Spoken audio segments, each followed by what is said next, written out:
potential. Oh, I just read that.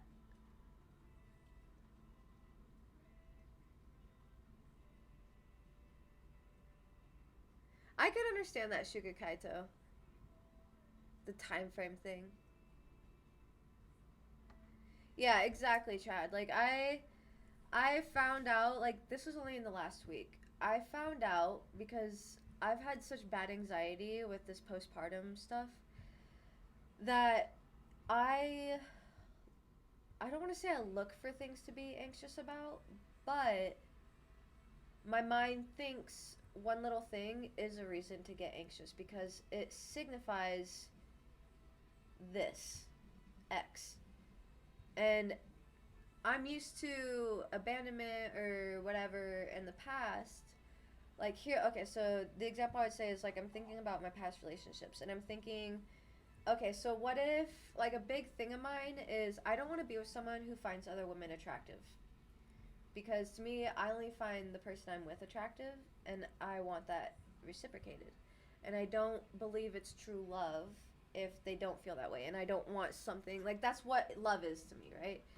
So I'm thinking the way I went about this in past relationships was not correct. It was out of survival and coping instead of being authentic. And what I mean is, I would try to force these guys to be like, yeah, you're the only girl that's attractive to me, blah, blah, blah, when I shouldn't be forcing them to do shit. The guy who's really only attracted to me will be showing up as whatever that would be, right? So, me, I would sit there and reinforce this idea that they don't find me attractive or they find other girls attractive. There's pornography involved, or like they're looking at other women online. And I would find things in the real world to solidify that idea, right? And I did that because I was so scared of them leaving me. So I wanted to create this whatever so that it ended up where they left me. And I can't say I'm mad that they left me because they were really toxic people, right? But I had like created this environment that I was so afraid of, but I ended up making it happen, you know? Um because in my mind, oh damn it, I forgot my marijuana's. But it's okay, I have dabs. In my mind, I just hope I'm like getting this out right. Sometimes I feel like my words aren't right. But in my mind, it's crazy because they say like you create what you fear, and that's literally what it is. Like, you fear this, so you focus on it so much. You're focusing on it, and anything you see that might add to that, it adds to it. Like it makes it bigger, and so you end up believing this because everything you're seeing it through is adding to it. If someone wasn't focused on this, they wouldn't see these things happening as that, right? So you got to remove those survival glasses because exactly, you're going to end up literally manifesting the life that you're so scared of, not because you're scared of it, it's because you're putting your energy into focusing on making that happen. And in your mind you're telling yourself that because X happened, this is happening. So for me, I'm so scared of my significant other finding other women attractive because to me that signifies there's no love, and I don't want to be with someone who thinks that way. So I think, oh, they find other women attractive. Like, them glancing around means they're looking at women and finding them attractive. And anytime they glance around and there's a woman in the line of sight, I will internally freak out and add like a tally mark. Like, okay, bitch, one mark on you. Like, I will make that a reality just because I'm looking for something to solidify my point because I'm so scared of it. I'm just like, this has to be true. This has to be true. So what can I look for that is going to solidify this, right?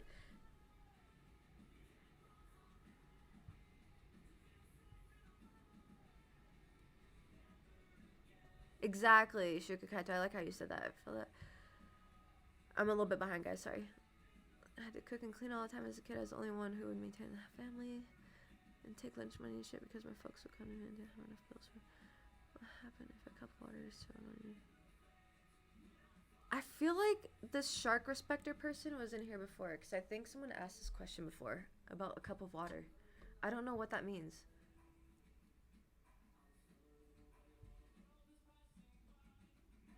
Oh my god, I absolutely understand that, Chad. The fearing your only parent.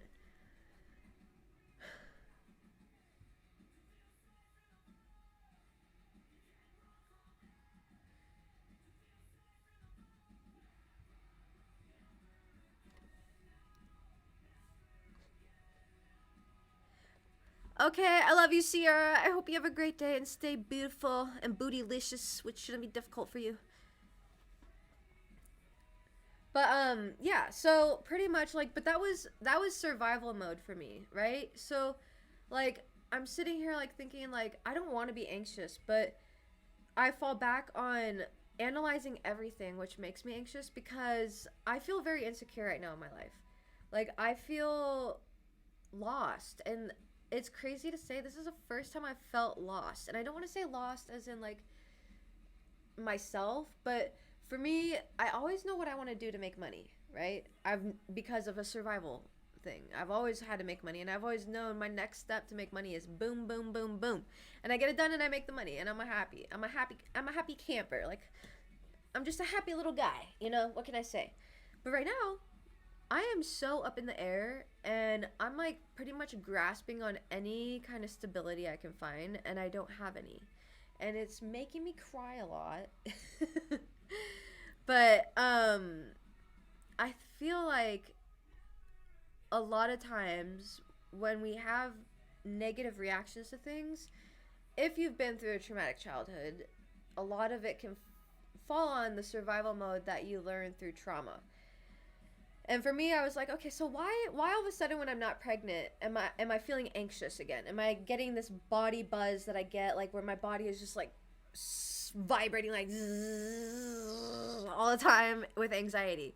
Like why do I have that all of a sudden? And it's because like I don't know how to take care of myself without a little being inside of me, and that's something I really need to understand how to do. And because I think if I did that, then I would attract people who would want to take care of me, you know?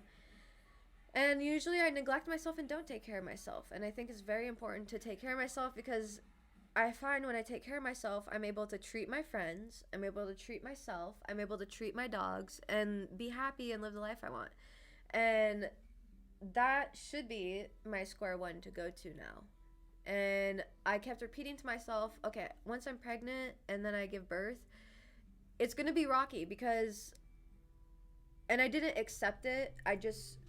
It was like a point I brought up to myself and I hadn't fully realized it until it was in play, but I knew that going back to normal was going to look different because I had had a baby and I spent like 9 months making it, you know.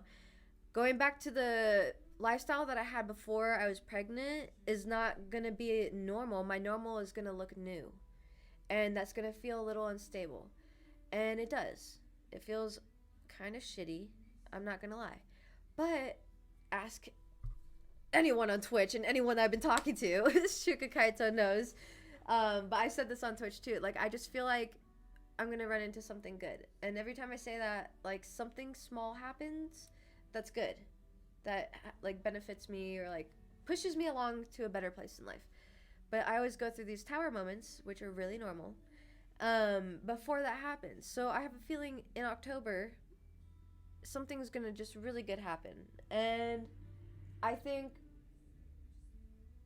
when I was like sitting down and like meditating and recognizing this week that the reason why I'm anxious is because I'm so used to being anxious. That's my square one right now. And I need to redefine my square one. I need to not make being anxious, being overly critical of myself, neglecting myself. I need to stop making that square one because it's self-destructive. My square one is a new normal and it looks different. My square one, instead of being self-destructive, is taking a bath, buying myself some flowers, doing a face routine, doing some makeup, getting cute, taking some pictures. It's self-care because the new normal was what I was creating through my pregnancy, which was getting my nails done, getting massages, baths, flowers, just pampering myself. And I was able to I feel like bring in a lot of good stuff, and that way I was able to reciprocate the good stuff. And so I was sitting there, like, I was having a really bad day. And I've had, like, a lot of really bad days. And they're not bad. They're just very emotional. That it's emotions that I'm used to, but emotions that I've been able to push past a lot easier than I am right now. But I realized that obviously I'm in control of these emotions. Like, I can have them if I want to or not. And so if I decide that they don't have power, then I decide they don't have power. Now, that doesn't mean that that just happens in a fucking day, but I gotta recognize where I'm putting the power into to drive these thoughts and whatever like that. And I figured out is because my nervous system is so subconsciously used to being anxious when things feel unstable, which is normal, I would say. Like, if something's unstable, I could understand why someone would feel anxious. But the way I was reacting to it is not going to create stability. If I react to it the same old way as I used to, it's going to ruin things for me. I'm going to go down the same path and nothing's going to change.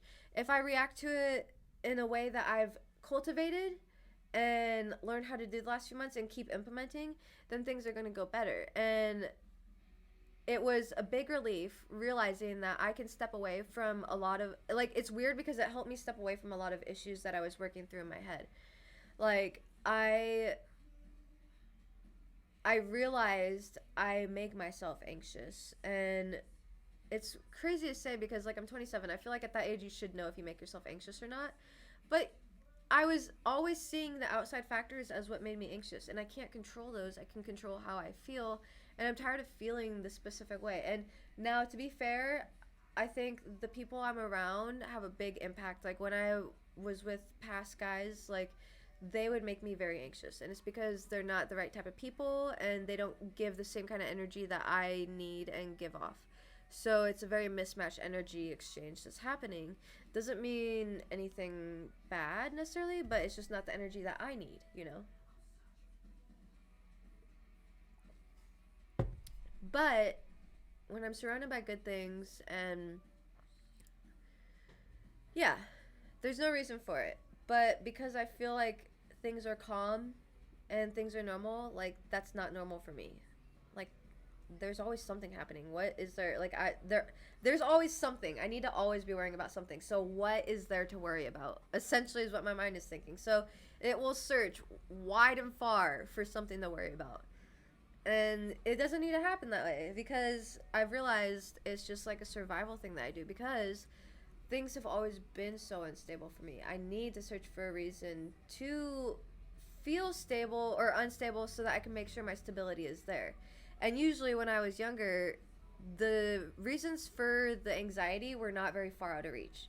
It was because my dad is drunk as fuck all the time, or because I'm getting abused by my stepmom, or something like that. Like, the reasons were right there, right in the forefront. So I could easily pick it off and just be like, yeah, these are all the reasons why I'm anxious. But now that there's no legitimate reason for me to be anxious, I'm like, but I'm still anxious, right? I have to be anxious. Like, there's no way I cannot be anxious. So I look for a reason to be anxious. And it's not that it's comforting, but it's almost comforting. And that's what people mean when they say that. It's not because it's comfortable. Like, it's obviously not comfortable to be an anxiety attack. It really isn't. It sucks. But it's just because it's square one. It's what you know how to do. You don't know how to sit in silence and just be okay with the fact that nothing is wrong. Nothing is wrong. Like, literally. And sometimes it's weird because that sits poorly with people like myself who something was always wrong. And now I learned that if I keep with my ways, I'm going to create an environment where something is always wrong. And sometimes nothing's wrong. And I don't need to fucking worry because right now, life is pretty good for me if I don't sit there and try to overanalyze it, you know? And it's weird because I held on to that so hard. I knew that the anxiety in me and overanalyzing everything was what protected me. But I didn't realize that it's not a protection that I need anymore. That I need to go about it a lot differently. Like, I've grown out of this little bubble I've created. Like shoes, my toes are sticking out. Like, I need to readjust the space a bit. And that doesn't mean you have to fully give up like all this shit about yourself, But I think redefining your boundaries, redefining what walls are up and stuff is absolutely necessary. I think it's a very difficult thing for a lot of people to do. Like now, I still tell myself that I'm living for other people, not myself. I don't take care of myself, but I plan.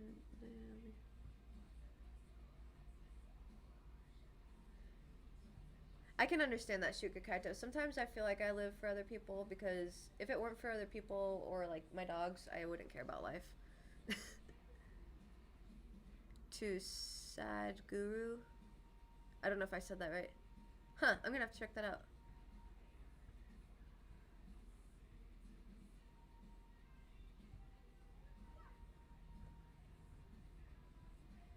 Right? And thank you, Shuka Kaito. I appreciate that. And it really goes hand in hand with what Sierra said about financial survival mode. Because when her and I hang out, like, we talk about this literally all the time. Um, but when you feel secure in your lifestyle, then you're able to manifest money and bring in that financial security. And things will start to look different and you get adjusted to a new, different norm, right?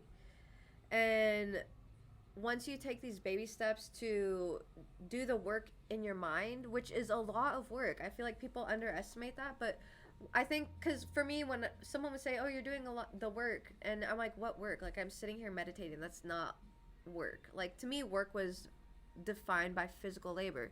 And then I realized, no, like the mental work it takes to analyze your actions like this and realize cycles that you're going through, that is work. Like, not everyone does that because it takes a lot of work and people would just rather not do it, you know? Um, and that's where, I mean, like, you can manifest something and not have to work, but you still have to do the work. You don't have to do the physical work that people deem as work, but you have to do the mental work to start manifesting money the way you want. And it starts literally in little things like how I'm talking about, like survival mode, emotionally, and everything like that.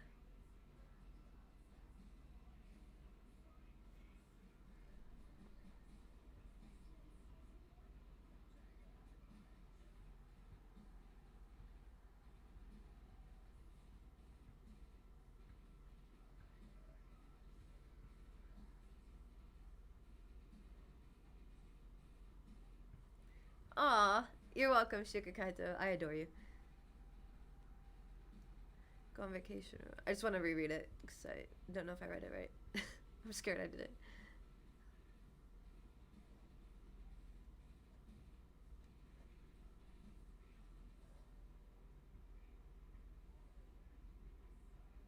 It really can be, and I feel like I'm pretty good at shadow work, and it's always funny because I know I tell myself, oh, I understand it, but there's always going to be another level that'll hit me some part of life, some part in life that'll help me understand shadow work to another extent.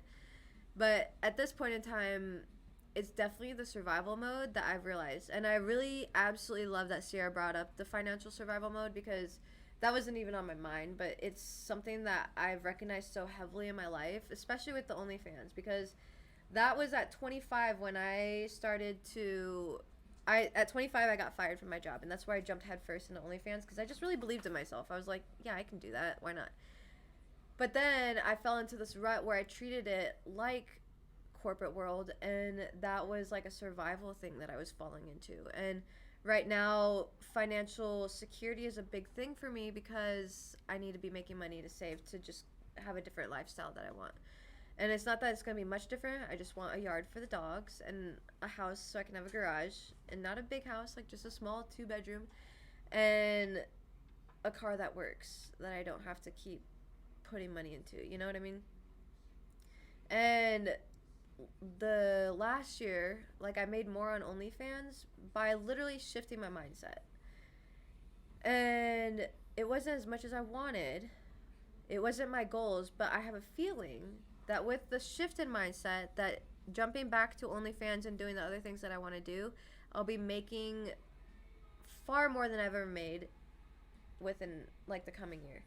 And I think, oh, yeah, I tried fixing the parachute drop and it won't work. I don't fucking know why, but I'm sorry. I'm a failure. But Yeah, so I feel like the financial survival mode is like something that goes hand in hand with if you are in survival mode in a lot of other ways.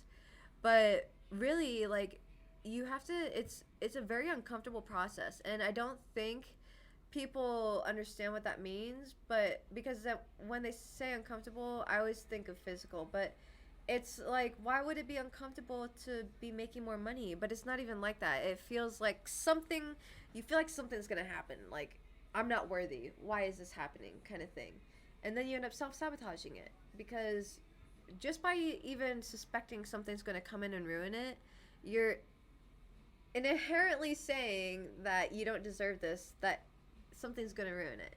Because you believe that so fully, because that's what happened probably most of the times, then you start putting in the self sabotaging behaviors. Bada bing, bada boom.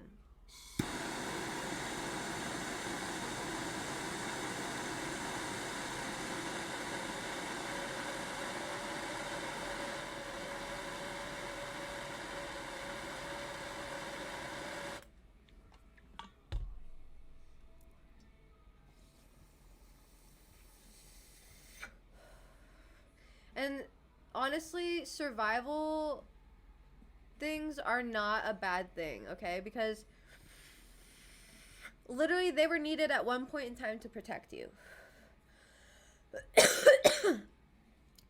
But at some point you have to learn to shed that wall, that exterior, and get to the new exterior and kind of toughen that one up. Let it see the sun a bit, you know. You know what I mean? Like,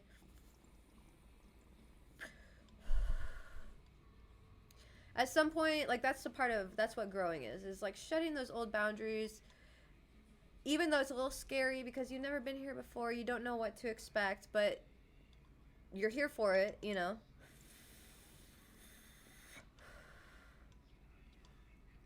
Exactly, Shuka Kaito. Oh yes, Chad. We go from SpongeBob fart jokes to deep spiritual talks here. And puppies. Don't forget the puppies. But ow, ow. But like, I don't want to, cuz if someone were to listen to this and they're in survival mode right now, I don't want to persuade someone to get out of survival mode when they should be in it, because sometimes that survival mode is what protects you. Those are boundaries that you are drawing to protect yourself.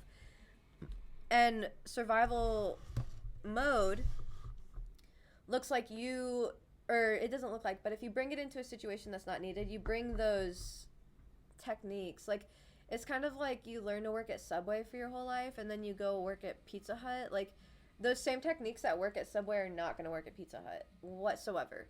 But there are going to be a few little things that make you think, oh, the same technique should be applied. Like, okay, you guys both use a POS system. It's both food.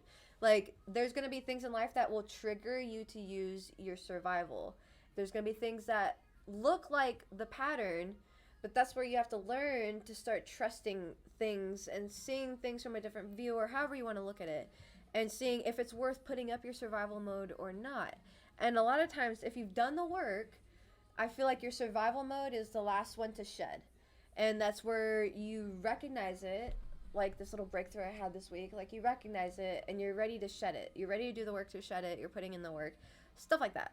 So I don't want to say like survival mode is bad whatsoever. It's not always needed where you're at, though. Sometimes your survival mode can be what's ruining things for you. And like I said, I stood so firmly on my survival mode. I was like, no, I need this because it's what's protecting me. Like, every guy has been the same, so I live by these rules because of this. Or I thought this way with money because this is what I went through in my younger life. Like,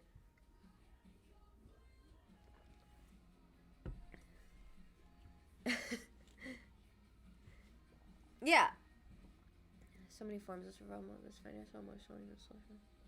Exactly, Shuka Kaito. Like, I I feel like I didn't recognize that I was in survival mode until like this year, which is weird to say. I knew it had existed and everything like that until I started recognizing patterns that I was doing and being like, I don't want to feel this way anymore, and being like, okay, so what can I do? Where does the problem lie in me? And I think that's the thing that people struggle with, is that, like, you have to, in order to uncover these things about yourself and grow, you have to ask yourself questions. And people are like, well, what questions do you ask? Well, I don't know. I'm not you. Like, you have to start having conversations with yourself. And people, I hate that they say, like, talking to yourself is the first sign of insanity. I mean, I guess I could be insane, but who knows? And but I think you're the first person that you should be talking to about anything. You should be turning to yourself and having conversations with yourself daily, because who else do you have to live with more than yourself, you know? And I think not to feel alone.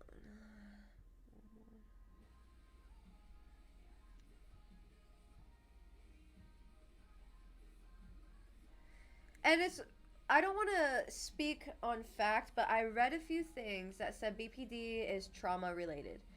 Um, and so is NPD.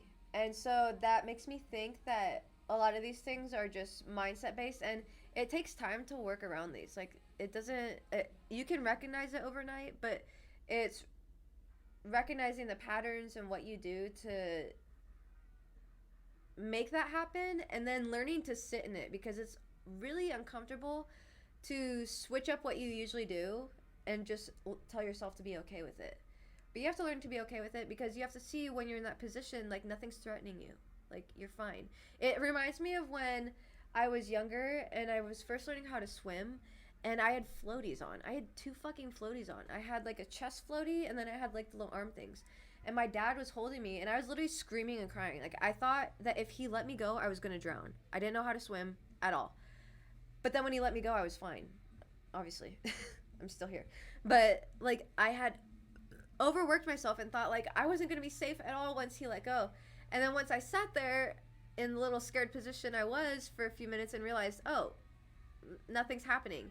Then your nervous system calms down and you slowly get out of that survival mode, because you realize, oh shit, not every time this happens, that doesn't mean this is going to happen. It doesn't work like that, because everything is so random in the world. But when you upgrade your level of trust in things and stuff like that, you have to trust that this stuff isn't going to happen, because if you've upgraded, then shouldn't the situations around you upgrade, right? So you have to put yourself in this position to watch and see what happens and trust that it's going to go well. And now if you are trying to get out of survival mode, and say you take down your barrier and you sit there in this uncomfortable position and try to trust what's going on, and the same thing happens, well, that doesn't necessarily mean that you have to put your survival mode gear back on. Like, that just means you kind of take a step back and maybe reevaluate how you went about it or something, because unfortunately with everything you can't change outside forces. You can only change how you approach stuff, how you look at stuff, and things like that. Yeah, we are all a little crazy.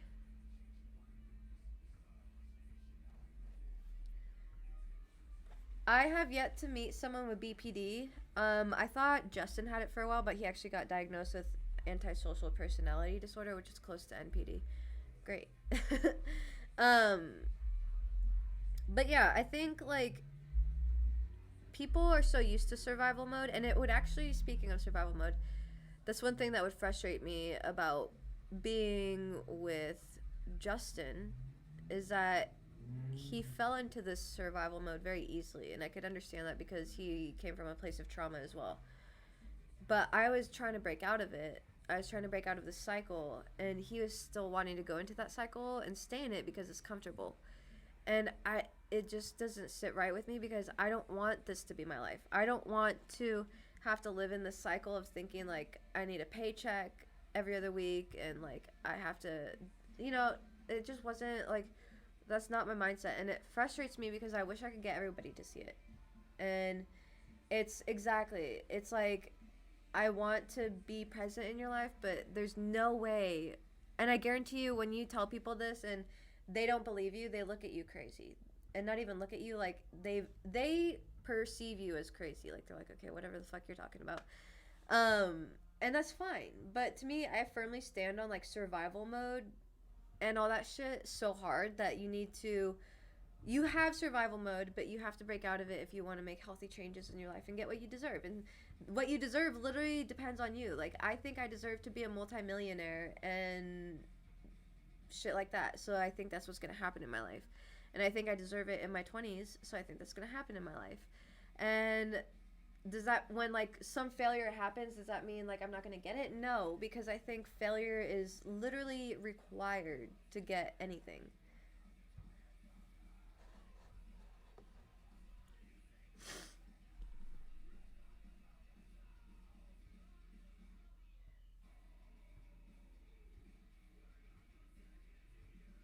Aw, that makes me sad, Shuka Kaito.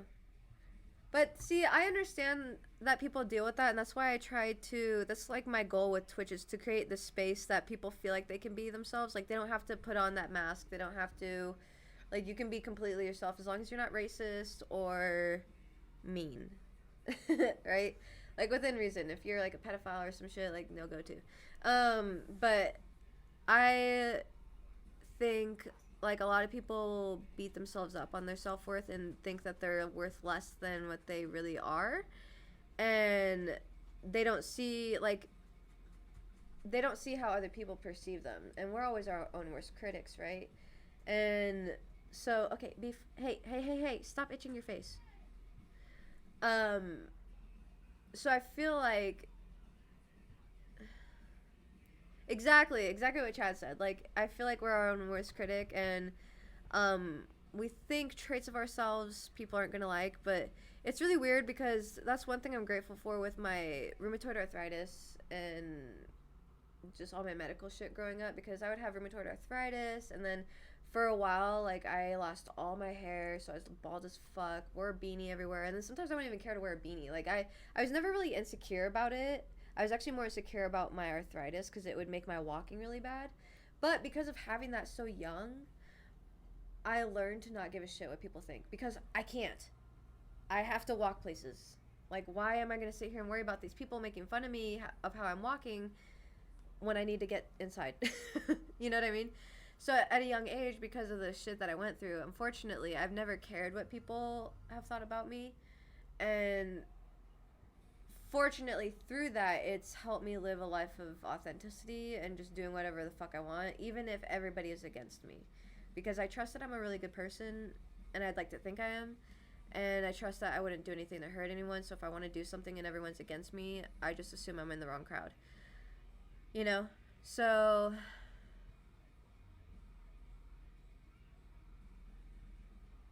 yeah, baby steps. I mean, literally, it's absolutely understandable why you would do something like that, and I don't flaw you for it at all. Like, it makes sense. And it takes a while to get comfortable with people, and that's okay to have like this line where you won't be completely yourself, you know. And I don't think that's bad at all, and if you're working on being your most authentic self like all the time, you're like in the right, you're recognizing it, you're taking the steps, like you're in the right direction so far. So I think you're doing great.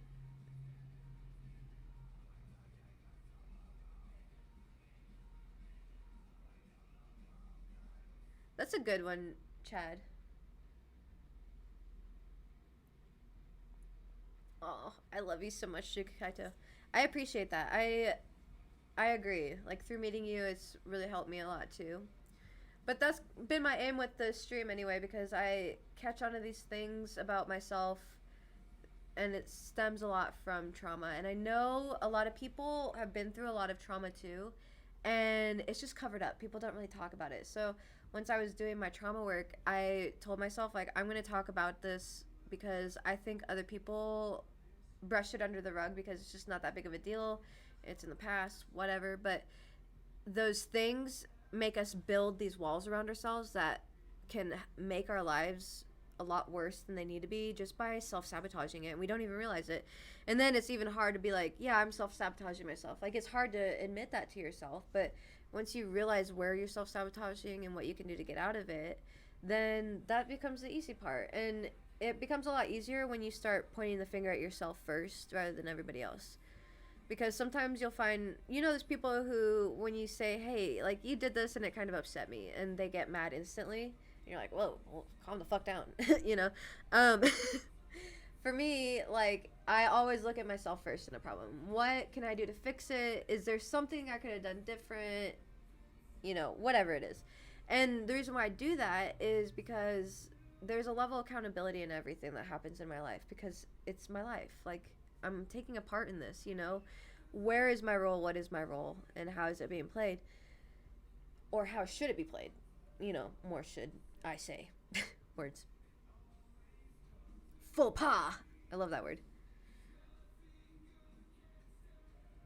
Exactly. And the more like my tip to people is when you have trouble admitting to yourself or admitting in general that you're wrong, if you're one of those people who just can't admit it and you know that, just say, I fucked up. I fucked up. I don't know why, but it makes it a little bit easier to say that instead of I was wrong. For me, I'm just like, yeah, I fucked up.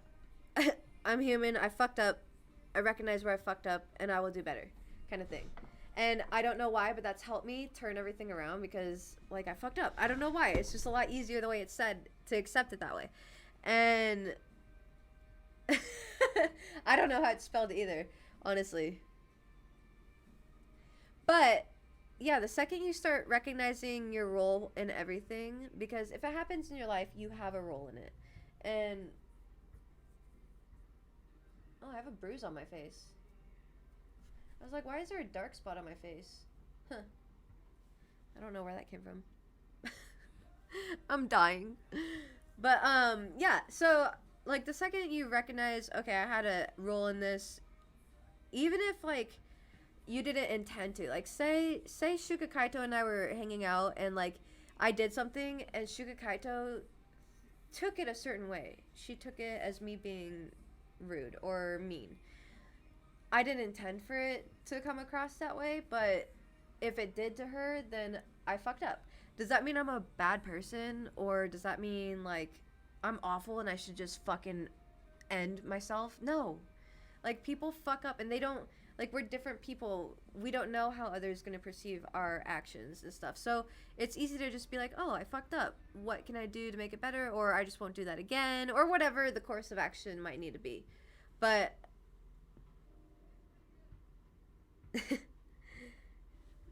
now at least I'm setting more boundaries, even though I feel bad.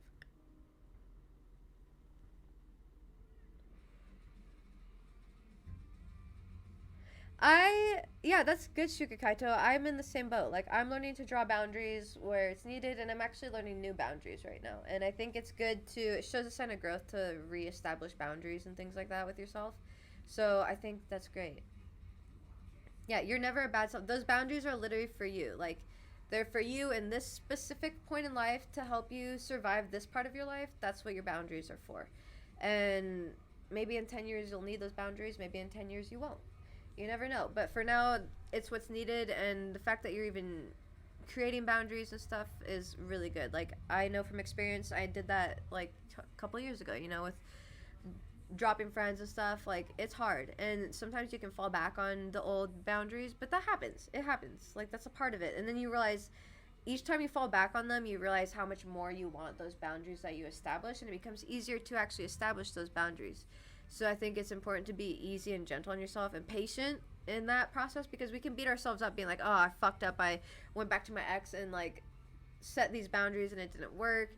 But that helps you establish the fact that, okay, well, these new boundaries that you were drawing are the ones that you actually wanted, and this old life isn't suiting you anymore, kind of thing, you know? Exactly. I'm the same way, Shuka Kaito. Like, I would rather be told what I did wrong so I can fix it. Like, never will you ruin anything for me if you tell me I did something wrong. I need to know, because I am, in fact, ruining it for you because I'm upsetting you. So, like, if we were at the Renaissance Festival, I don't fucking know, I've never been there, but if we were at the Renaissance Festival and you told me, like, I did something wrong, I would be like, oh, shit, I fucked up. I'm sorry. I didn't mean to do that. Like, I won't do it anymore. I didn't mean it this way. I meant it this way, but I understand how you took it that way, and I absolutely did not mean that. I love you, I adore you, whatever reassurance is needed, and I won't do it again, kind of thing, you know? But,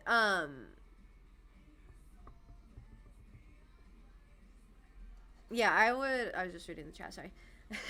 Yeah, I would rather know instantly when something is wrong. Um, but yeah, I think, like, I wish I could help people. I just wish I could get people to the other side, but knowing how to get out of survival mode is important, and the only way you can do that is literally by sitting with yourself and like analyzing the shit that you do and talking with yourself. And that's why, like, I always say, even though people think it's crazy to talk to yourself, like, I say it's important to talk to yourself. Like, you're living with yourself, you're living inside here, like, you need to know who you are, what you want, and stuff like that. And you need to understand why you have these boundaries. Like, for me, like, the best way I could say is like pick a certain boundary you have and backtrace it. Trace it back to the first very point you could think of. Like, and if it's a relationship, try to trace that. Like, if you have a relationship boundary, try to trace that boundary to connect to something in your childhood, because I think that's where a lot of it stems from. Because as we're kids, we are slowly forming what of our idea of a relationship should look like, right?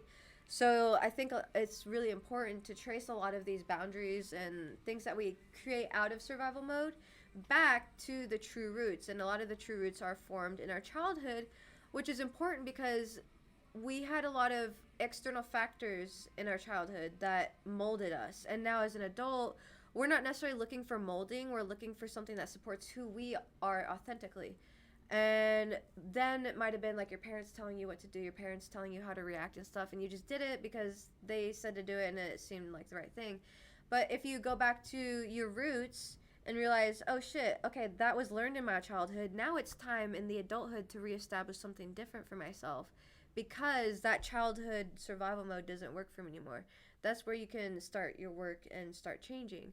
And when you do start that work, don't expect it to happen overnight. And expect it to be uncomfortable. And that's why people avoid it, is because it's uncomfortable. And when people say uncomfortable, I think they think lightly of it. But uncomfortable means you want to run away when you go into your modes. When you go into the mode of like your survival mode kind of thing happening, you want to run away. Like, you want to go back to whatever was comfortable. That's what it's like. It's not uncomfortable where it's like, this is kind of uncomfortable. Like, I know it's uncomfortable, I'm just going to sit with it. No, it makes you want to fight or flight. And usually running away from the situation is what people tend to do, and going back to square one where things were known, you know what's going on, you are aware and comfortable with the situation because it's familiar. So when people say it's going to be uncomfortable, it's going to be uncomfortable to where you want to run away, and that shouldn't deter you. It should just put in your mind that it's temporary and it's something that you're going to have to sit through the uncomfortability to be able to get to the other side. Like, it's just, it has to happen. And if you look at that situation as like a learning situation, then slowly that uncomfortability becomes weirdly the new normal. And that doesn't mean it's bad because it's uncomfortable, but it becomes comfortable because it's happening and you're getting used to it. And you're recognizing that there's no threat when you're in this comfortable position. You don't need to be on guard. You don't need to be scared. Like, it's comfortable if you look at it that way. But because you're so used to the survival, it's not comfortable. You're just waiting. You're waiting for someone to fucking like come out of the woodworks, and you're like, but you could be in the comfiest chair and it would be uncomfortable because you're literally just like on edge. You're like, oh, fuck, you know? So I feel like not a lot of people recognize that they're going through that because it's just a norm. It really is. And I think it creates depression and stuff because when you are in survival mode, like, I recognized this week how my body felt compared to when I was pregnant. And like, this last week has been really hard for me. And I recognize that when I'm in survival mode, my body has literally a buzz to it. Like, it's like a really weird vibration. And I want to say, like, you know when you shake, like you have the shakes if you're anxious and you get the shakes, or like when you drink a lot of coffee and you have like the shakes. It's like that, but more subtle and like on the inside. It's hard to describe, but that's how I would describe the anxiety of it. And I recognized that, and I was like, what the, like, I haven't felt this for a while. This hasn't been felt since like before I was pregnant, and it's because I created this life to where I didn't have to feel that anymore. And I was like, so what is going on? What is creating me to feel this way? Is there anything at danger, or am I just so used to things being in danger and I'm like, oh, I must be in danger, like, but I'm not. So instead, like, I usually would run away from this. I would go ride my motorcycle for a few hours or work out or something, but I have to like just sit here because my car doesn't work still. So I'm literally being forced to analyze this shit for myself. Is it great? No. I hate it every second. But I know that there's gonna be better for me once I realize these things and stuff like that. Um, oh, I could understand that. And to me, I'm like the anxious kind of attachment style. So maybe, I don't know, to me in my mind, that says that you're like the avoidant attachment style. Tell me if I'm wrong or right. I just want to know because that's what my mind tells me. But because I don't, for me, avoiding it is not the best thing. Like I have to sit there and just like think about it, think. But unfortunately, sometimes that's too much. But at this point, with everything how it's happening, I'm having to be forced to sit down and think about the stuff and analyze it in a different way because the way I was analyzing it before was survival. And if I analyzed it through those same glasses, I was going to go through these same emotions. And I don't have anything that helped me cope with those survival emotions. So now I'm having to learn how to get out of these survival emotions because I don't have any of my coping mechanisms. And now it's making me sit here and realize shit, like am I in danger? Because I don't think I am. I think I'm just expecting to be. But that is like it's just a process that you have to go through. Like it didn't happen overnight.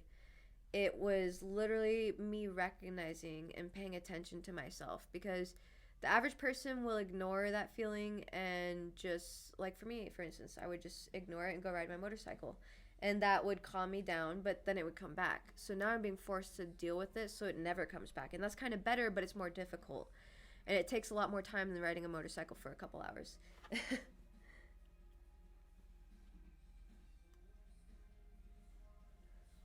I could understand that. The only way I disconnect is with music, but usually I consider that connecting with myself.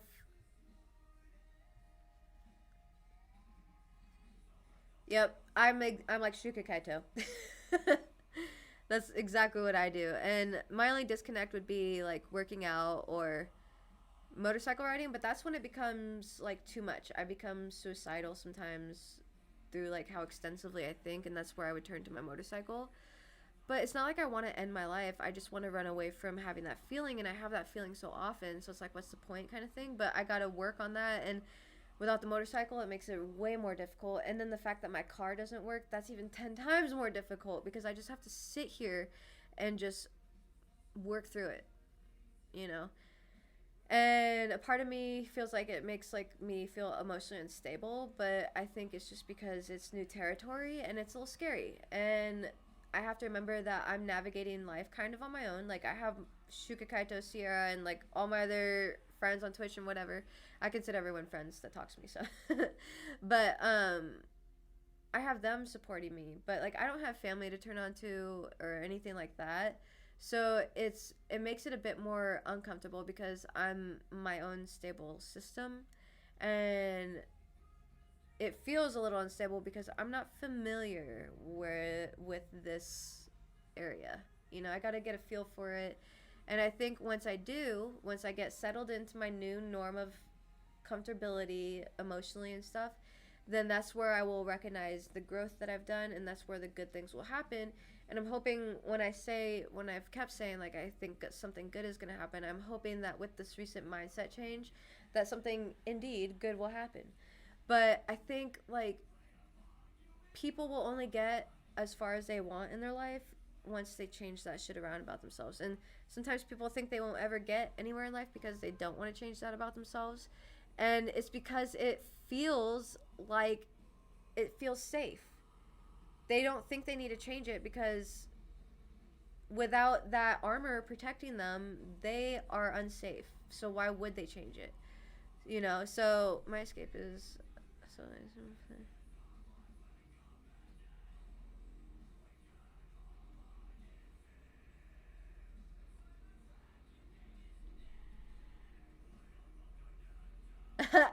that's awesome, Chad. I could understand that, Shuka Kaito.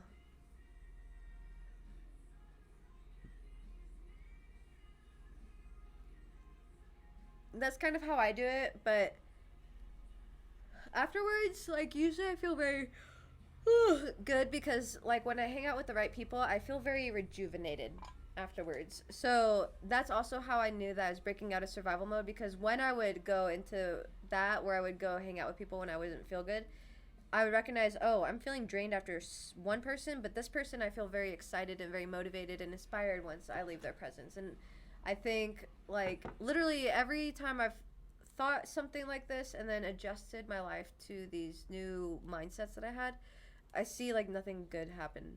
Nothing bad has happened.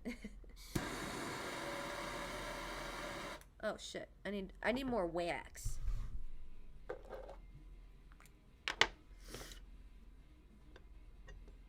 But yeah, I think people are very used to living in survival mode, and it becomes normal that they don't know what it looks like without survival mode. So survival mode becomes comfortable for a lot of people. And that's hard for me to imagine, because, like, especially with the corporate world, I'm always like, ugh, like, how can you sit there and tolerate working for the corporate world? Like, why not break out of the mold?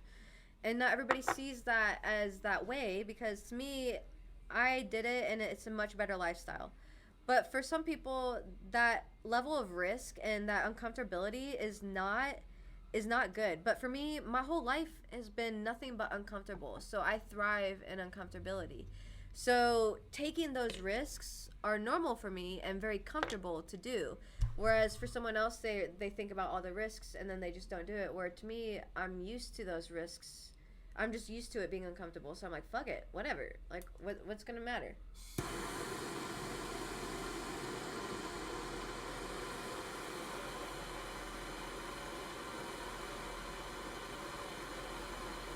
Me too, Chad. Me too. I remember I was walking into a Subway and they were having like a staff meeting, and he's like, "You will not be on your phone back here." And I literally said to the cashier, I was like, "I do not fucking miss working for corporate." As there's like a whole team meeting, like of 30 people, like right next to me, and I said that out loud because I wanted the fucking dude to hear it, because I hate corporate jobs. Like, I understand it, but they're people. Like, give it a fucking break.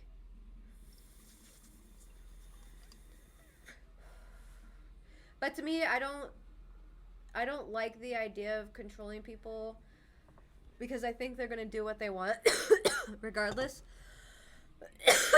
So if you say, "Hey, I don't care when you're on your phone, but when there's a customer, they're first priority, and I don't want the customer seeing you on your phone," I think that's well better received.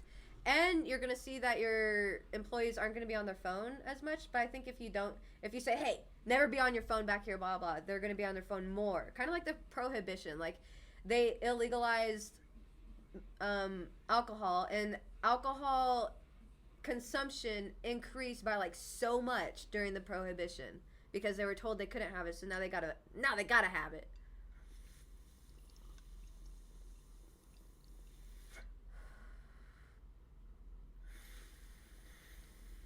Oh yeah, no, for sure. I was just bringing up a point because, like, when Sierra is like one of the few people that I recognized once I hung out with her, that like I was inspired by. So I just wanted to make sure, like, if anyone else was watching, that when you're with the right crowd, when you leave feeling good. Like, even if you do feel those ways that you're talking about, if they leave you inspired and stuff, then it's the right crowd.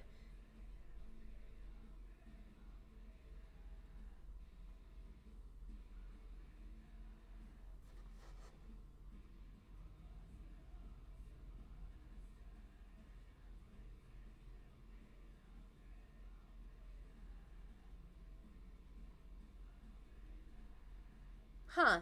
Yeah, see, I understand that. Like, I understand the write ups, but I don't know. I think workplaces could do better for their employees.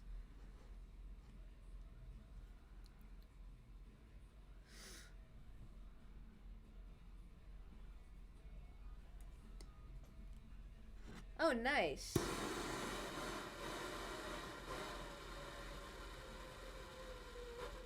Yeah, I literally did not care about getting written up. As a matter of fact, like, I love that the newer generations just quit, because I was literally at 18, 17, 18, I was just quitting on spot. I would just leave. And for the dumbest reasons, but because it didn't ignite my soul on fire, I was like, this is stupid. I don't want to be here. Like, I worked at Dunkin' Donuts one time, and why did I leave? I wanted to work there because I'm like, oh, I want to work for a bakery. Like, this will be a good stepping stone. I can see how things are kind of done and whatnot. Or, like, I want to own a bakery. So I thought, okay, this could be a good stepping stone. I was like 17. I ended up leaving because, hold on.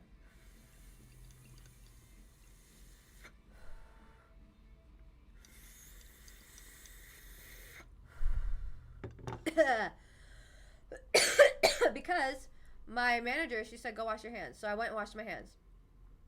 And she asked my coworker, she's like, did Jessica wash her hands? I'm like, why don't you just fucking ask me? So anyway, that turned me off, and I left. I didn't give him my 2 weeks. I don't believe in giving 2 weeks. I also don't believe in staying with a job for years and being promoted from within, because I would quit a job within like a week or two and just go find a job that paid more. Like, I put that on my resume and then found a job that paid more, because rarely do jobs contact the other job. So it just looks good on the resume and they go by it. So that's how I ended up moving up in the corporate world. And if I went back to the corporate world, I would be a tech support person for tier 2 probably, or tier 3 even, because I've been tier 2 for so long. I could probably apply for a tier 3 position and tell them like how good I am at learning platforms, the softwares and programs and shit. So I never believed in the same mentality that other people believed with the workforce and stuff, which kind of was nice, but it makes me happy seeing the younger generation adapt that, because that's how I've always done it, and I think it's the better way, because companies just don't give a shit about people, honestly. Exactly, Shuka Kaito, and that's why I like my ADHD, because if it doesn't make my heart like flutter, if I don't get like this excitement on the inside, I don't do it. Simple.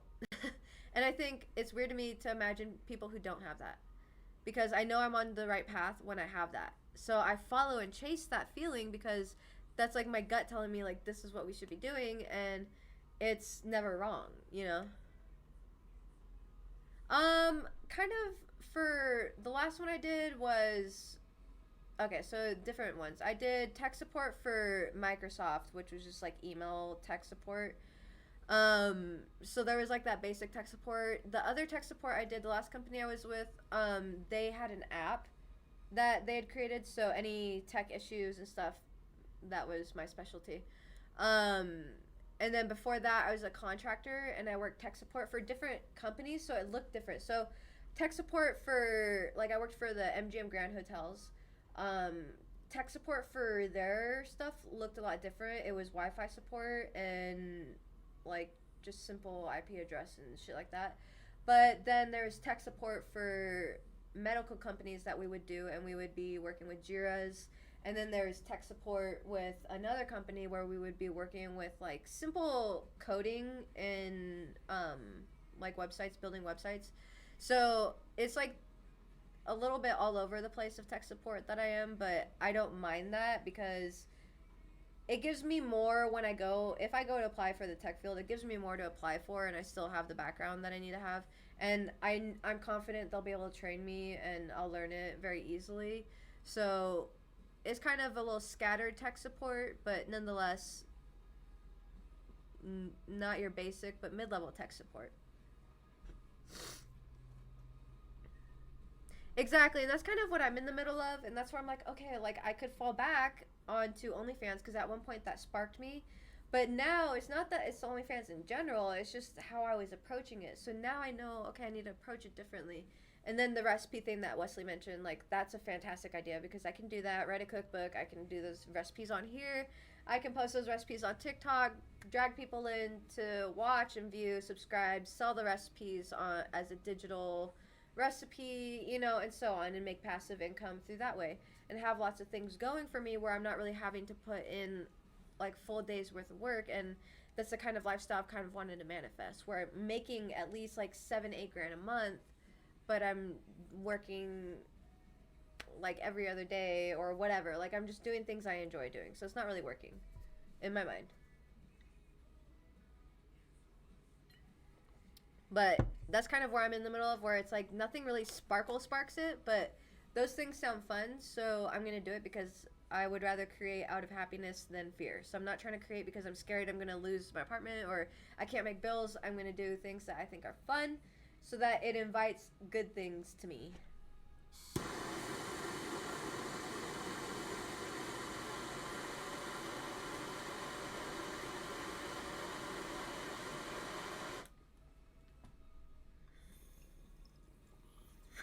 Unfortunately, I will not be giving my grandma's banana bread recipe, but I'd be happy to create a new one and put it in there.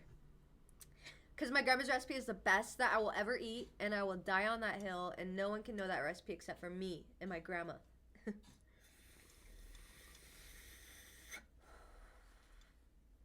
I'll have to make some and like ship some out because I swear to you, it's the best.